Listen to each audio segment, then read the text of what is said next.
Hassan Stéphane, Mankan, Fadé, salut à vous, salut à tous ceux qui sont connectés. Partagez au maximum le direct. Chers frères et sœurs, c'est votre frère le Zoulou de Bogota. Voilà. Je reviens ce soir donner mon point de vue. Nous sommes encore à plus d'1 an des élections présidentielles et ça parle. Et nous avons un devoir de parler, d'expliquer, de dire aux Ivoiriens ce qui est vrai. Parce que si nous refusons de le dire, nous serons responsables demain de ce qui est en train de se passer. On a vu le président Laurent Gbagbo sortir et parler. J'aimerais rappeler à tous les militants et sympathisants du RHDP que jusqu'à preuve du contraire, le seul candidat reconnu aujourd'hui au RHDP, c'est le président Ouattara. Oui. Le seul candidat que nous, bons militants du RHDP, bons sympathisants du RHDP, connaissons, c'est le président Ouattara. Tout ce qui peut venir après, sinon tout ce qui arrive après, alors que le président Ouattara lui-même n'a pas encore parlé, je vous dis haut et fort que c'est des gens qui sont des hors-la-loi dans le RHDP. Parce qu'à un certain moment, il faudrait qu'on ait le courage de se dire la vérité, de se regarder dans les yeux et de se parler. Oui. On doit avoir le courage de se regarder dans les yeux et de se parler. Et ça doit se faire sur la vérité. Je dis souvent, parler de politique est différent de connaître la politique. On a vu que le PPACI s'est réuni et ils ont informé les Ivoiriens que le candidat aux élections présidentielles de 2025, c'est le président Laurent Gbagbo. Ok. C'est une bonne chose. Nous, on n'a pas de problème. Si la constitution ivoirienne permet à Laurent Gbagbo d'être candidat en 2025, il le sera. Si la constitution ivoirienne ne le permet pas d'être candidat en 2025, il ne sera pas candidat. Il faudrait que les gens soient unanimes sur ça. Mais ce qui me dérange dans cette histoire, c'est parfois certains militants du RHDP qui veulent oublier leur propre histoire. Ma très chère grande sœur Diakonate Doumia, salut à toi depuis ta position. Qui veulent oublier leur propre histoire en voulant dire que le président Ouattara doit se retirer. Je n'accuse pas tous ceux qui le disent, parce qu'il y a certains qui le disent parce qu'ils considèrent que le président Ouattara, peut-être physiquement, il est fatigué. Ceux-là, je peux les comprendre. Il est fatigué, il a trop donné, il a le droit d'aller se reposer. Ceux-là, je peux les comprendre. Mais ceux qui rentrent dans cette posture pour dire non, il doit se retirer parce que vraiment, c'est mieux qu'il donne la place à quelqu'un d'autre. Il faut laisser les jeunes voir s'affronter. Mon frère, tu n'es pas dans la vérité. Mon frère, tu n'es pas dans la vérité. Parce que mon frère, en face de nous, on a un parti qu'on appelle le PPACI, mon frère. Quand il y a d'autres qui me disent non, Zoulou, est-ce que tu as vu le président Ouattara lors de la Coupe d'Afrique? On sentait qu'il était fatigué. J'ai compris. Mais de toi à moi, quand tu regardes le président Ouattara et puis tu dis que le président Ouattara est fatigué. Quand tu dis que le président Ouattara est fatigué, et puis tu vois de l'autre côté le PPACI qui est en train d'applaudir Laurent Gbagbo pour devenir candidat là-haut. Mon frère, dis-moi de toi à moi. Quand tu regardes les deux, physiquement là, qui est bien mis, mais ne parlons pas de ça. Mais je vais venir dire quelque chose à l'opposition ivoirienne. Masmas, salut à toi. Dawa Abdoulaye, salut à toi. Je vais vous dire quelque chose. quand je regarde un peu certaines personnes de l'opposition qui certainement ont oublié l'histoire. Chers frères et sœurs, je vais vous dire quelque chose aujourd'hui. Tu es parti au village, tu es allé prendre une femme. Cette femme-là même là pour se laver une fois, 3 jours là, c'était un problème. Ça veut dire que quand j'ai dit ça, ceux qui sont à côté de toi là savent dans quelles conditions tu allais. Ça veut dire que quand tu partais prendre cette femme-là, les conditions dans lesquelles tu allais la prendre. Tu es venu. C'est cette femme-là aujourd'hui là, quand elle se lave une fois par jour, elle considère qu'elle ne s'est même pas bien lavée. Quand elle sort là, tout le monde l'apprécie. Et puis toi, tu es assis un matin. Il y a quelqu'un qui vient et puis il veut venir prendre cette femme-là devant toi pour partir. Alors que, quand cette femme-là était dans le village là, lui-même il savait où la femme était, il n'est pas allé la prendre. Toi, tu es allé la prendre, tu as fait ton travail, tu l'as lavé, tu as fait tout. Et puis maintenant, quelqu'un veut venir prendre ça. Il va s'asseoir dessus. C'est le cas de la Côte d'Ivoire. Chers frères et sœurs, quand je vois les gens du PDCI en train de parler là, en 99, quand il y a eu le coup d'État contre vous là, Thiam était dans le gouvernement, il est parti. Quand Laurent Gbagbo a dirigé la Côte d'Ivoire pendant 10 ans là, Thiam était vivant. Il savait les conditions dans lesquelles la Côte d'Ivoire se trouvait. Puisque lui-même là, il est banquier. Il savait les conditions dans lesquelles la Côte d'Ivoire se trouvait. Il n'a rien dit. Il s'est assis. Ce n'était pas son problème. Le problème, c'était d'aider le Crédit Suisse. Le problème, c'était d'aller d'aider d'autres pays à sortir de la misère, alors que lui-même, son propre pays, il a été dans la misère. C'est le président Ouattara qui dit, au lieu que je reste au FMI, là, pour aider d'autres pays qui ont problème, je préfère travailler pour aller sortir d'abord moi-même mon propre pays d'un problème. Le président Ouattara se bat au risque même de sa vie. Il accepte de perdre son poste de directeur général adjoint du Fonds monétaire international. Tout le monde sait ce qu'on appelle être secrétaire général adjoint du Fonds monétaire international. Le président Ouattara laisse ça. Et puis il vient, il se bat comme un opposant.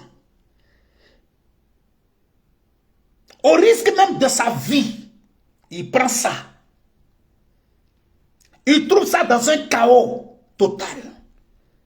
Il travaille nuit et jour pour que la Côte d'Ivoire sorte de la merde. Parce que c'est de ça qu'il faut parler. La Côte d'Ivoire était dans la merde. La Côte d'Ivoire était dans la merde. Il travaille. Il fait sortir le pays dans la merde. Ceux qui ont vu la Côte d'Ivoire en 2009 et qui voient aujourd'hui la Côte d'Ivoire en 2024 là, ne pensent pas que c'est l'ancienne Côte d'Ivoire. Mais ils se disent que c'est une autre Côte d'Ivoire. Ça veut dire que le président Ouattara n'a pas développé l'ancienne Côte d'Ivoire, mais le président Ouattara a créé une nouvelle Côte d'Ivoire. Le président Ouattara n'a pas refait l'ancienne Côte d'Ivoire. Il a balayé complètement l'ancienne Côte d'Ivoire. Il a fait une Côte d'Ivoire nouvelle. Et c'est ce qui fait aujourd'hui la fierté des Ivoiriens. Quand on parle aujourd'hui, on tape notre poitrine. Koramadou, Kiki, salut à toi. Sila Abdul, Draman, salut à toi. Moridoso, salut à toi. Le président Ouattara a travaillé d'arrache-pied pour venir créer cette Côte d'Ivoire. Ma belle Rocky Bama, salut à toi depuis ta position. Et nous, on va s'asseoir. Oui, nous, on va s'asseoir. Avec tout ce que nous on a fini de faire dans le pays, là. Arranger le pays, là. Et puis on va s'asseoir, croiser les bras. Et puis quelqu'un va prendre ça.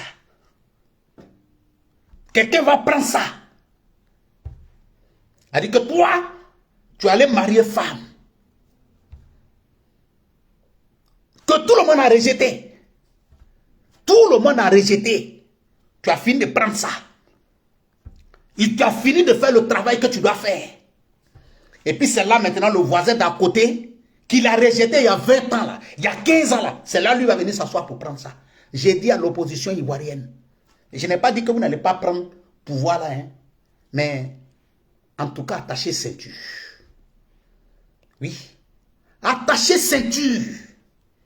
Les débats creux là, on a fini avec ça. Quand tu dis aux gens et puis ils ne veulent pas comprendre là, j'ai dit 2025 là, on ne donne pas le pouvoir à quelqu'un. 2025, on ne donne pas. Ça ne bouge pas. Mettez-vous ça dans la tête. Parce que nous là, on n'était pas assis et puis vous avez pris le pouvoir là pour nous donner. Quand tu parles de ça, on dit non, ne faites pas comme ça. La Côte d'Ivoire va faire chose. Je dis non. On n'est pas dans ça. Un ancien président comme Laurent Gbagbo qui est encore dans la polémique. Un ancien... Je vais vous dire quelque chose. La dernière fois, quand les gens sont sortis, et puis les gens étaient en train de dire non, Zoulou, Laurent Gbagbo dit que quand Laurent Gbagbo est sorti, tout le monde a entendu. Gbagbo dit que lui, il était avec le président Ouattara. Et que lui, il a dit au président Ouattara de faire rentrer Soro Diom en Côte d'Ivoire. Et puis le président Ouattara lui a dit, faut laisser. Il va voir. Et puis lui, il a dit au président Ouattara, mais il va voir quoi? Tu vas le faire quoi? Il y a des militants du RHDP qui ont cru à ça. Mais mon frère, à un certain moment, même si tu as changé d'idée sur le président Ouattara, mais de toi en moi, Laurent Gbagbo est assis devant le président Ouattara.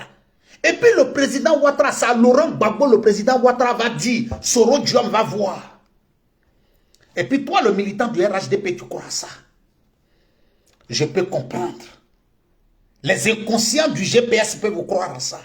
Les inconscients de l'opposition peuvent vous croire à ça. Mais toi, le militant du RHDP, un homme normal, comment tu peux croire à ça?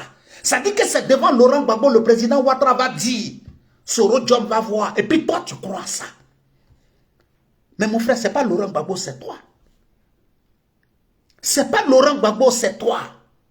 Mais voilà le deuxième encore qui vient de dire. Laurent Gbagbo dit, Laurent Gbagbo dit que... Excusez-moi, hein.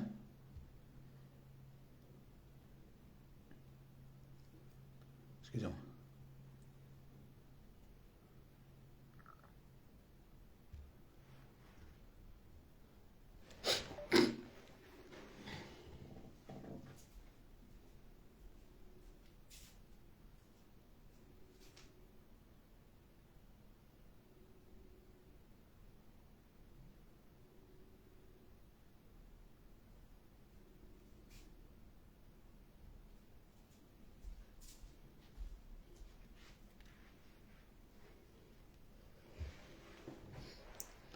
Chers frères et sœurs, Laurent Gbagbo dit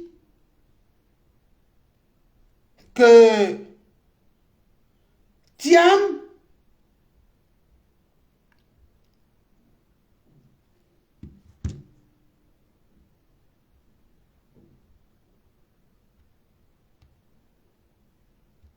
Laurent Gbagbo dit que Thiam n'est pas le candidat du PDCI et que c'est le président, c'est le candidat du RHDP. Chers frères et sœurs, mais de toi à moi. De toi à moi. Mais je suis convaincu hein, qu'il y a les militants du RHDP qui croient à ça. Parce que je vous dis aujourd'hui, entre nous-mêmes militants du RHDP, là, il y a d'autres qui n'ont rien compris.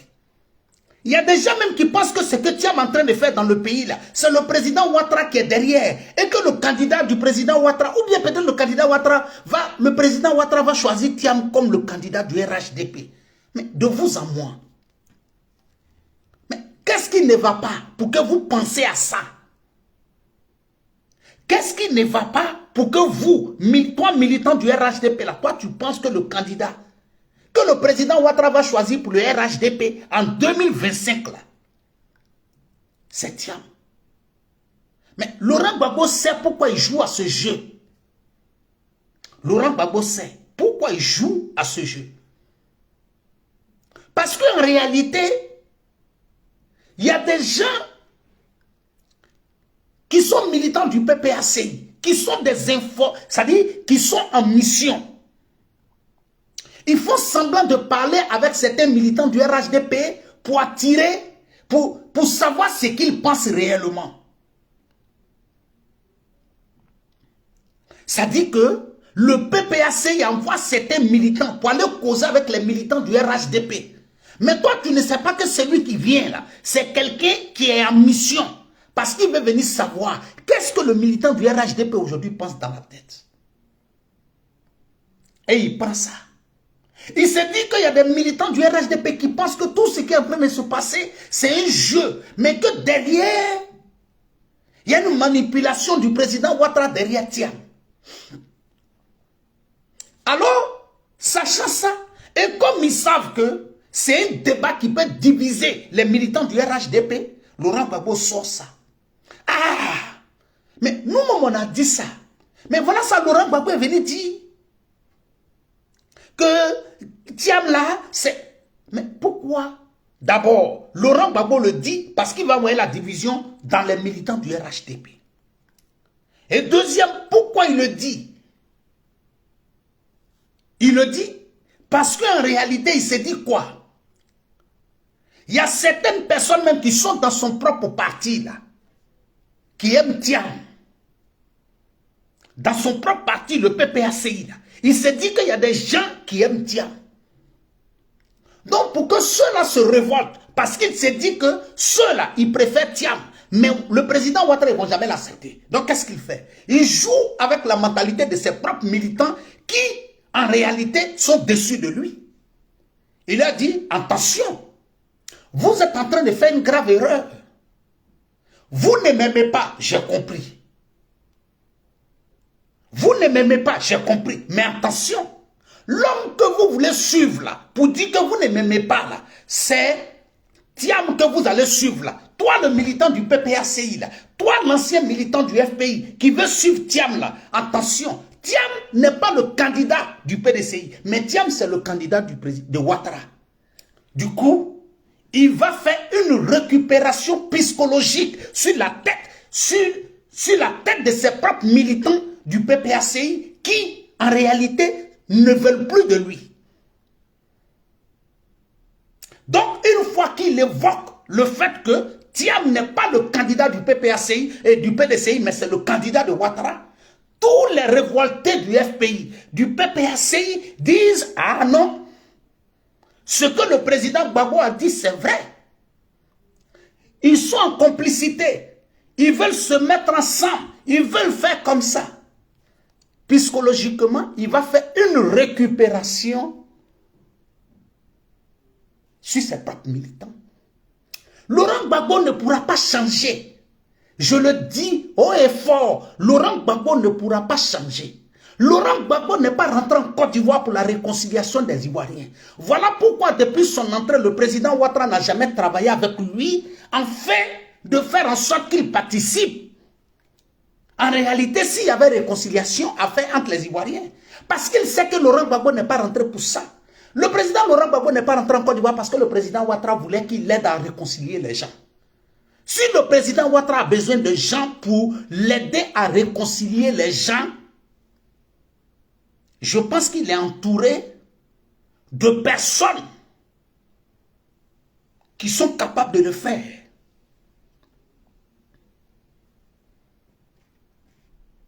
Merci beaucoup mon doyen. Yacouba Chérif. Mais c'est une réalité. Voilà pourquoi j'interpelle le militant du RHDP. Attention, ne tombez pas dans son piège. Laurent Gbagbo ne changera pas. Voilà pourquoi je vous dis, vous voyez, il est facile de comprendre. Il est facile de comprendre. On n'a pas besoin d'aller, je ne sais pas, Quoi faire pour comprendre Laurent Gbagbo? Quand Laurent Gbagbo sort devant les gens et puis dit, j'ai parlé du cas de Soro Diom avec Ouattara. Mais de vous à moi, tout le monde peut aller demander au président Ouattara de pardonner Soro Diom. Mais ce n'est pas lui, Laurent Gbagbo. Ce n'est pas lui, Laurent Gbagbo. Parce que c'est Soro Diom qui décide. Lui, Soro Diom, c'est lui qui décide de se séparer du président Ouattara. C'est Soro Diom qui décide de se séparer du président Ouattara. Donc, de vous à moi, c'est à qui doit aller parler? C'est au président Ouattara ou bien c'est à Soro Diom? Mais lui qui vient parler de ça, lui Laurent Gbagbo qui parle de ça, Charles Blé Goudé qui a fait prison à la CPI avec lui, ça veut dire que si Laurent Gbagbo doit faire un livre pour parler de sa prison à la CPI, là, le nom de Charles Blé Goudé sera dedans. Si Laurent Gbagbo doit faire un livre pour parler de sa prison à la CPI, le nom de Charles Blé Goudé doit être dedans. Charles Blé Goudé en Côte d'Ivoire. Charles Blé Goudé ne demande pas un affrontement avec lui, mais Charles Blé Goudé demande à le croiser. Charles Blé Goudé est parti s'asseoir à une chaîne de télévision ivoirienne et il a demandé pardon à Laurent Gbagbo. Laurent Gbagbo ne le croise pas. Mais Laurent Gbagbo ne va jamais le croiser. Je vous ai dit une fois une chose ici. Et la réalité aujourd'hui, ça est là. Quand Laurent Gbagbo rentre en Côte d'Ivoire, il crée le PPACI, il prend Oubé Oulaï, il le met comme président, il prend telle personne, il le met là, il prend telle personne, il le met là. Je vous ai dit ici. J'ai dit tout ça, c'est de la plaisanterie. J'ai dit à mes parents, ouais, à mes parents guéris. J'ai dit, Oubé Oulaï ne sera jamais le candidat du PPACI aux élections présidentielles. Parce que j'ai vu certains de mes parents dire, ouais, Oubé Oulaï est le président du PPACI. Oubé Oulaï est président du PPACI. Je leur ai dit, Oubé Oulaï ne sera jamais président du PPACI. Ce n'est pas possible. Aujourd'hui, à l'heure actuelle où je vous parle, la première personne qui sera le candidat du PPACI, c'est Laurent Gbagbo. La première personne qui sera le candidat du PPACI, c'est Laurent Gbagbo. Troisième fois, le candidat du PPACI, ça sera Laurent Gbagbo. Quand je suis arrivé jusqu'à 10 avec le nom de Laurent Gbagbo, à la 11e personne maintenant, je vais dire Michel Gbagbo. Je vais dire encore Michel Gbagbo. Jusqu'à la 20e personne, quand je vais arriver là-bas, c'est là maintenant que je vais partir sur les Stéphane Kipré. On dirait que vous n'avez pas encore compris. Hein? Laurent Gbagbo prend la politique comme affaire de famille. Je vous dis et je vous répète, si c'est Laurent Gbagbo qui est à la place du président Ouattara actuellement où je vous parle, le candidat du RHDP là, le candidat du RHDP, c'est le ministre de la Défense, Téné Ibrahima Ouattara, le petit frère du président. Je vais vous dire, c'est parce qu'en son temps, Laurent Gbagbo n'avait pas un grand-fils pour le mettre comme premier ministre. C'est parce qu'en son temps, Laurent Gbagbo n'avait pas un frère qui était prêt politiquement pour le déposer comme ministre de la Défense. Sinon, il a fait, mais avec un cousin. Le professeur d'histoire Jo, Cadet Bertin. C'est le cousin direct de Laurent Gbagbo. Il a déposé. Où il devait le déposer. C'est lui qui détenait les clés de où les armes se trouvaient en Côte d'Ivoire. Vous allez venir nous dire quoi? Donc, je le dis et je répète, moi, ça dit que tant que le président Ouattara lui-même n'est pas venu dire, je ne suis pas candidat, voilà le candidat qu'on a choisi, que j'ai choisi au RHDP là. Moi, jusqu'à preuve du contraire, le seul candidat que moi je reconnais, c'est le président Ouattara. Le candidat légitime du RHDP que moi je connais là, c'est le président Ouattara. Et il n'y a pas de débat dedans. Il n'y a pas de débat dedans. Qu'on soit clair.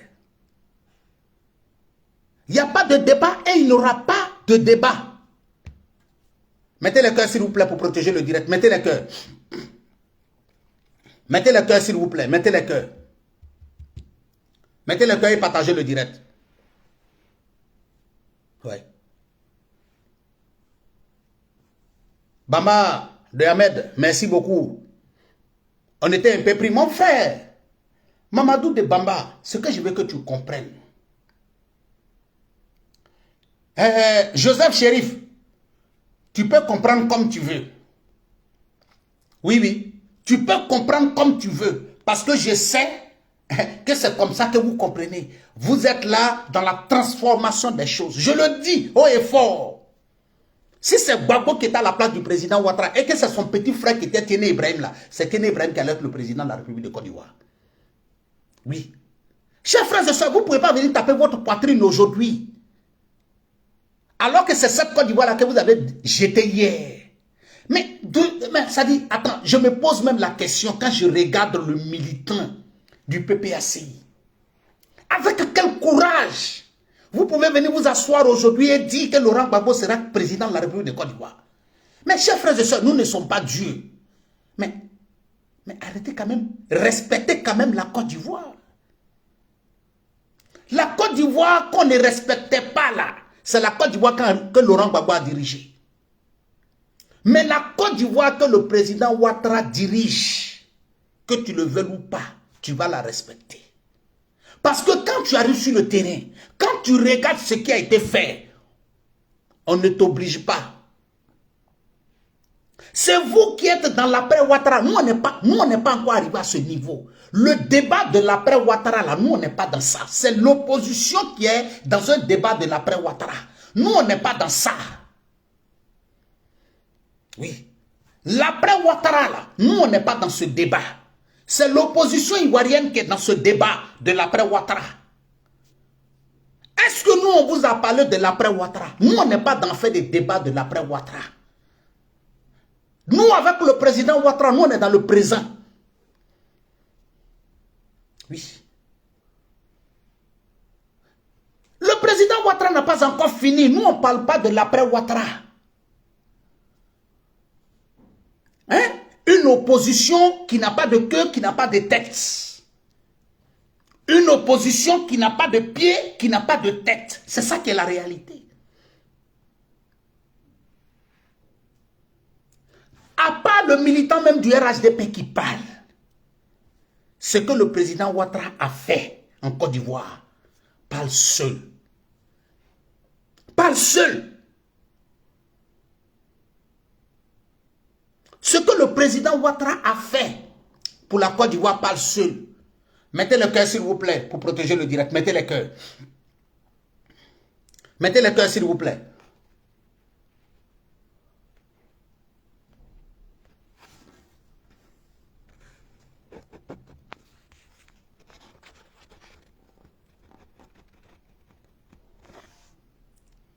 Hein? Mettez le cœur s'il vous plaît. Mettez le cœur, mettez le cœur, mettez le cœur, mettez le cœur. Kono, l'après-Ouattara. Mais c'est vous qui êtes dans l'après-Ouattara. Nous, on n'est pas dans l'après-Ouattara. J'entends même des gens qui viennent dire, mais Zoulou de Bogota, vous vous battez aujourd'hui pour le président Ouattara. Mais si en 2025, il est candidat encore et qu'il gagne les élections, et que par hasard, il meurt. Ça dit, vous voyez, ils sont toujours à la recherche. Et s'il meurt, alors qu'il n'a pas encore fini son mandat. Mais mon frère, ça, c'est pas toi ton problème. Nous, on l'a voté en 2025 qu'il est président. Si de par hasard, Dieu décide ainsi, qu'il meurt avant de finir son mandat, ça, c'est pas toi ton problème. Tu n'es pas RHDP, ce n'est pas ton problème. Maintenant, toi qui viens me dire ça, là, si on a voté Laurent Gbagbo et puis Laurent Gbagbo meurt, tu fais quoi? Est-ce que moi, je t'ai posé la question? Mais pourquoi toi, dans ton débat, toi, tu parles déjà de la mort du président Ouattara? Et tu oublies aussi que Laurent Gbagbo, c'est un être humain. Chers frères et sœurs, vous voyez, quand les gens prennent la politique comme du cinéma, en fin de compte, quand tu vas au cinéma et qu'il y a un film, tu regardes le film, tu restes là en train de penser à la fin. Mais en toute réalité, le film finit et toi-même, tu n'as pas encore trouvé la solution à la chose. Je vous donne un exemple. Quand le président Ouattara, il y a quelques semaines de cela, libère Soul Toussou, on voit les opposants, matin, midi et soir. Et il a été reçu par Laurent Gbagbo. La délégation du PDCI est partie. Il y a des imams qui sont partis. Il y a des pasteurs qui sont partis. Il y a des prêtres qui sont partis. Il y a des ressortissants de telle région qui sont allés le saluer. Il y a des salles qui sont allés le saluer. Il y a des salles qui sont allés le saluer. Nous, on était là, on est assis. Chers frères et sœurs, le film est fini. On revient dans la réalité de la vie.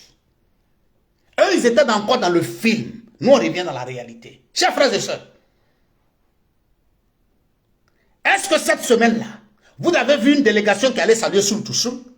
Parce que le film est fini. On revient sur la réalité de la vie. La réalité de la vie, là, c'est l'amélioration des conditions de vie des Ivoiriens. La réalité de la vie, là, vous êtes sortis de prison. Qu'est-ce que vous prévoyez pour les Ivoiriens? C'est ça le vrai problème. Ce n'est pas le chantage. Oui, Simone Gbagbo a reçu Soul Toussou. Laurent Gbagbo a reçu Soul Toussou. Soul Toussou a fait ça. Soul Toussou a fait ça. Soul Toussou a fait ça. Ok, on a fini. Le film, les amusements, tout ça, c'est fini. La réalité est là. Mais c'est de ça qu'il s'agit. Lumière divine, salut à toi depuis ta position. Nous, au RHDP, je le dis haut et fort, on n'a pas deux candidats. Notre seul candidat, c'est le président Ouattara en 2025. Notre candidat en 2025, c'est le président Ouattara. Chers frères et sœurs, venez trouver quelque chose qui n'était plus existant. Ça dit que la Côte d'Ivoire n'existait que par nom. En 2010, quand le président Ouattara prend le pouvoir, la Côte d'Ivoire existait que par nom. Mais en réalité, la Côte d'Ivoire n'existait plus. Le président Ouattara arrive.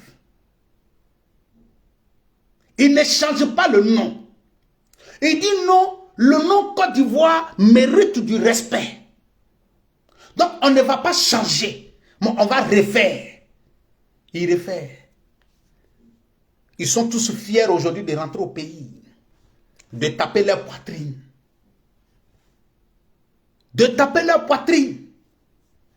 Mais le vrai problème, personne d'entre eux, ceux de l'opposition, leur premier débat d'abord, non, il ne faut pas Ouattara va se présenter. Montrez-nous votre candidat. Ah, mon frère militant du RHDP, c'est là que tu dois comprendre qu'ils ont peur du RHDP. Parce que quand ils te disent, Ouattara n'a qu'à se retirer, si Ouattara n'est pas candidat, celui que vous allez déposer, on va le battre là. Mais ce qu'ils oublient, et c'est ce qu'il faut lui rappeler, il faut le leur rappeler. Il faut leur dire que si le président Ouattara n'est pas candidat, celui qui l'a déposé là, comme nous, on le croit là, celui qui dépose là, on va le suivre. Je vois des gens qui disent que des intellectuels comme Bakongo qui disent qu'ils sont des moutons du président Ouattara. Mais attends, Bakongo c'est un intellectuel. Mamadou Touré c'est un intellectuel, c'est un ministre. Si lui dit qu'il est mouton de quelqu'un, toi qu'est-ce qui te fait mal? Ce n'est pas ton fils, ce n'est pas ton papa, ce n'est pas ton cousin, ce n'est pas ton oncle, ce n'est pas... Vous n'avez rien en commun. La seule chose que vous avez en commun, c'est qu'il est ivoirien comme toi, tu es ivoirien comme lui. Si moi, Zoulou de Bogota, tu n'es pas mon frère, la seule chose qui nous unit là, c'est parce que nous sommes tous ivoiriens. Tu n'es pas mon frère, tu n'es pas mon cousin, tu n'es pas mon oncle. On n'a aucun lien de parenté. Si moi, je dis que je suis mouton du président Ouattara, toi, ça te fait mal en quoi? C'est toi qui m'as mis au monde. Si moi, je dis que je suis mouton du président Ouattara, toi, ça te fait mal pourquoi? Aïe. Parce que j'ai dit, parce que le ministre Bakongo dit qu'il est mouton d'Ado. Parce que les cadres du RHDP disent qu'eux sont les moutons d'Ado. Vous, ça vous fait mal. Mais attends, ça te fait mal en quoi? Mais vous-même, vous êtes mouton de Laurent Gbagbo. Parce que quand Laurent Gbagbo va s'asseoir, et puis il dit, on est en train de parler de président, on est en train de parler de président, et puis il y a des gens qui viennent et disent qu'eux, ils sont des banquiers. Est-ce que le président Ouattara parle qu'il est banquier? Tout le monde sait que s'il y a quelqu'un aujourd'hui qui dit qu'il est banquier en Côte d'Ivoire, c'est bel et bien Thiam. C'est là qu'il faut se poser la question. Je vous ai toujours dit, il y a des gens qui sont là, toute l'opposition va te mettre ensemble, toute l'opposition va se mettre ensemble. Chers frères et sœurs, toute l'opposition ivoirienne ils ne pourront jamais se mettre ensemble. Parce qu'en réalité, là, chacun d'entre eux veut diriger le pays. Chacun d'entre eux veut diriger le pays. Mais imaginez-vous une coalition de l'opposition ivoirienne où c'est Soro Diom qui est le candidat et puis le Laurent Gbagbo va aller battre campagne pour lui. Croyez-vous vraiment que Laurent Gbagbo, Soro Diom va accepter de faire une alliance avec le PPACI alors que c'est Laurent Gbagbo qui est le candidat? Salam alaikum à toi mon doyen Moïse Chérif, salut à toi depuis ta position. Chers frères et sœurs, il faut arrêter de rêver à un certain moment. Il faut arrêter de rêver à un certain moment et puis revenir dans la réalité. Et cette réalité-là, Laurent Gbagbo même le dit, il dit, les Blé Goudé et puis les Soro Diom ne peuvent pas diriger le pays. Vous voyez, c'est là que vous devez vous rendre compte que parfois, on est même censé de se demander, de se poser la question de savoir, est-ce que Laurent Gbagbo se rend compte souvent de ce qu'il dit? Salam alaikum à toi, mon très cher beau Mustapha de Karamoko. On doit être amené souvent à se poser la question de savoir, est-ce que Laurent Gbagbo, ce que Laurent Gbagbo dit, est-ce qu'on doit prendre en considération? Est-ce que ce que Laurent Gbagbo dit, là, nous, on doit prendre ça en considération? Mais je vous ai toujours dit, le seul problème voilà quelqu'un qui a même le courage, c'est-à-dire qu'on peut tout dire du président Ouattara. On peut tout dire du président Ouattara. Mes chers frères et sœurs, dit que ce monsieur n'aime pas les Ivoiriens, dit que ce monsieur n'aime pas la Côte d'Ivoire, mais c'est faux. Même ceux qui l'ont détesté, même ceux qui ne l'aimaient pas, même ceux qui ont critiqué, quand on devait faire le stade Alassane Ouattara de Bimpe, c'est les mêmes qui cette année pendant la CAN étaient sur les réseaux sociaux en train de se valoriser, en train de taper les poitrines. Ils n'aiment pas Ouattara, mais le développement qu'ils ont fait en Côte d'Ivoire là, ils prennent ça pour se gonfler. Ils sont fiers. Quand tu vas leur demander, ils vont dire non, c'est notre argent. Quand ça arrive à ce niveau, c'est leur argent. Ils disent plus qu'il a pris crédit. Ils disent plus qu'il a pris crédit. Quand c'est pour taper leur poitrine devant les gens par rapport au changement de la Côte d'Ivoire là, ils disent non, c'est notre argent, c'est l'argent du pays, c'est pas que c'est son argent. Ils ne parlent plus de crédit. Mais quand ils se mettent dans la position de le dénigrer, ils disent non, il allait prendre crédit. Chers frères et sœurs, on ne donne pas crédit à n'importe qui. On ne donne pas crédit à n'importe qui. Chers frères et sœurs, je vais vous dire quelque chose en Europe ici. Peut-être même en Côte d'Ivoire, ça se fait. Hein? En Europe ici, il y a des gens que vous voyez avec les gros téléphones. Les derniers iPhone, les derniers Samsung. Mon frère, toi qui es en train de regarder cette vidéo, mon frère, téléphone qui coûte 2000 €, il n'a pas payé. Hein. Celui qui se valorise, celui qui tape sa poitrine à un téléphone de 2000 € sur les réseaux sociaux, il n'a pas payé. Hein. Il n'a pas payé. Hein. Celui qui a le dernier iPhone qui coûte 2000 € là, il n'a pas payé. Hein. Celui qui a le dernier Samsung de 2000 €, il n'a pas payé. Hein. Il est parti à Orange, il allait faire un abonnement. On lui a demandé sa fiche de paie. Il doit payer peut-être 60 €, bien 40 € par mois pendant 2 ans, pendant 3 ans. Le téléphone là même ne l'appartient pas encore. Le téléphone là ne l'appartient pas encore. Le téléphone là ne l'appartient pas encore. Le téléphone iPhone qui t'a donné là, il est parti avec ça au pays. Tu lui as demandé. Et puis il te dit non, vraiment, mon téléphone là, j'ai tellement de choses là. Mon frère, c'est faux. C'est moi qui te dis ça, c'est faux. Le vrai problème là, c'est que le téléphone n'a pas encore fini de payer. Mais comme il voulait aller au pays, il voulait prendre ça pour aller se gonfler. Sinon, il n'a pas encore fini de payer. Mon frère, le dernier iPhone qu'il est parti avec ça au pays là, si t'as donné, et puis lui il revient. C'est moi, je t'ai dit, s'il n'a pas payé, le téléphone là, un jour tu vas te lever, le téléphone est bloqué dans ta main. Ça ne marche plus. Parce que l'iPhone contrôle le téléphone. Parce qu'en réalité, le téléphone ne l'appartient pas. Mais ce n'est pas à tout le monde même on donne. Simple crédit de téléphone, ce n'est pas à tout le monde on donne. Il faut remplir certaines conditions. Ma fille Fatou Diomandé, salut à toi depuis ta position. Djibril Konaté, salut à toi. Donc, chers frères et sœurs, même quand on dit que le président Ouattara a pris crédit, il faut leur dire, si c'est facile de prendre crédit, Gbagbo pouvait prendre crédit.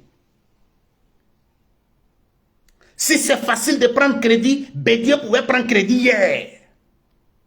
Le banquier même qui est en train de parler, si c'était facile hier de prendre crédit, lui-même il pouvait prendre crédit hier pour sauver le pouvoir de Bédié.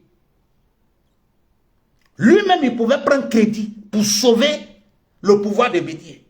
Parce que tout le monde sait qu'en son temps-là, Bédié avait des problèmes pour payer les fonctionnaires en Côte d'Ivoire. Donc, si le banquier il était puissant, Bédié n'allait pas avoir ce problème.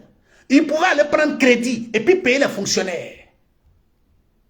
Mais c'est de ça qu'il s'agit. Il pouvait aller prendre crédit et puis payer les fonctionnaires.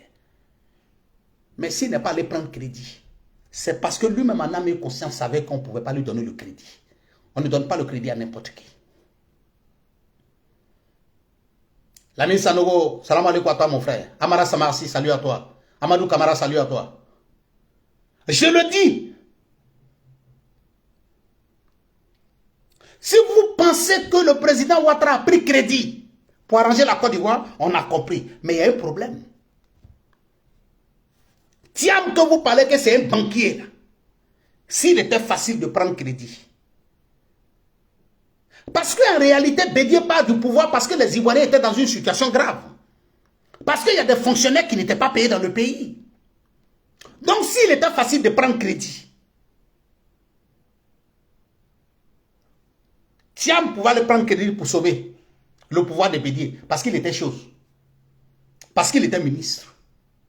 Il devait protéger ce pouvoir-là. Gbagbo est venu pendant des années. Il pouvait aller prendre crédit. Mais toi, mon frère qui vit en Europe avec moi ici, là, tu sais que ce n'est pas à tout le monde qu'on donne crédit. Tu le sais? Tu sais que ce n'est pas à tout le monde qu'on donne crédit. C'est parce que tout le monde ne peut pas venir s'asseoir sur les réseaux sociaux pour dire que je suis allé demander crédit à la banque, on a refusé de me donner. Sinon, il y a plein qui parlent. Il y a plein qui parlent. Même 1000 euros de crédit à la banque, on ne peut pas les donner. Ils le savent en âme et conscience. Même 1000 euros de crédit, on ne les donne pas en Europe ici. Par contre, il y a des gens ici, même quand ils ont besoin de 20 000 euros de crédit, 30 000 euros de crédit, 40 000 euros de crédit, la banque même court derrière eux. La banque court derrière eux. La banque les envoie une lettre à la maison pour dire viens prendre crédit. Parce qu'en réalité, le monsieur, il travaille. Chaque fin de mois, son salaire est là. Chaque fin de mois, son salaire est là. Son salaire même ne finit pas et puis il y a autre salaire qui vient. Son salaire ne finit pas, il y a l'autre salaire qui arrive. La banque court derrière lui pour aller prendre crédit. Mais toi, mon frère, on t'a payé le premier. Le 15 déjà, il n'y a plus l'argent. C'est toi qui vas gratter ta tête à la banque. Mais le jour où tu te présentes à la banque pour demander crédit, on ne peut pas te donner. Parce qu'on sait que quand ton salaire même arrive le 15, là, ton salaire est fini. Par contre, l'autre là, quand son salaire arrive, son salaire même n'est pas fini, il y a un autre salaire qui arrive. Mais quand lui se présente à la banque pour demander crédit, la banque même attend occasion seulement, il n'a qu'à dire dans sa bouche, je vais crédit. La banque attend, il n'a qu'à dire seulement, je vais crédit, et puis on lui donne en même temps.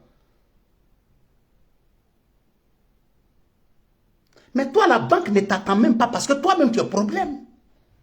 C'est ça qui est la vérité.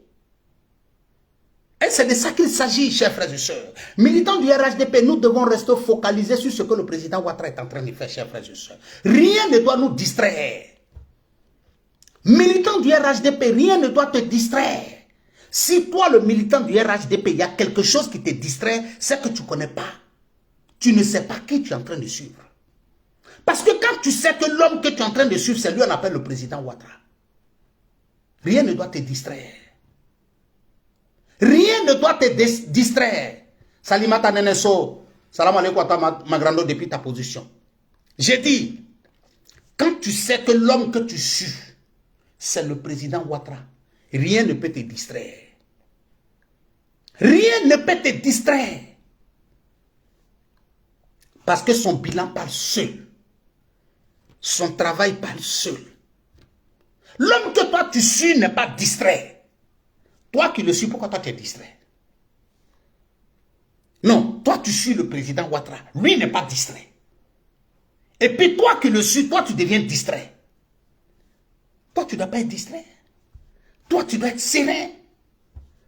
Mais je vois souvent des gens qui me disent, Zoulou, tu as disparu. Non, chers frères et sœurs. Le Zoulou n'a pas disparu. Quand 2025 va faire bang, c'est là on va monter au Koyi ensemble. Nabatrou Samansi, salut à toi depuis ta position. Seka Traoré, Zouki, salut à toi depuis ta position. On ne se presse pas. On n'a qu'à les laisser parler.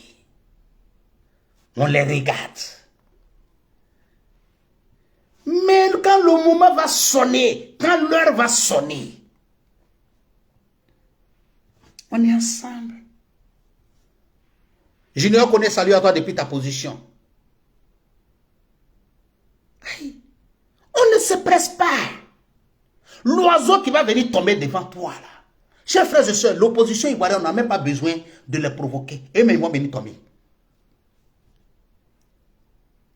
Quand j'ai vu certains militants qui m'ont appelé Zoulou de Bogota, mais tu as entendu ce que Laurent Gbagbo a dit? Mais mon frère militant du RHDP, mais de toi en moi.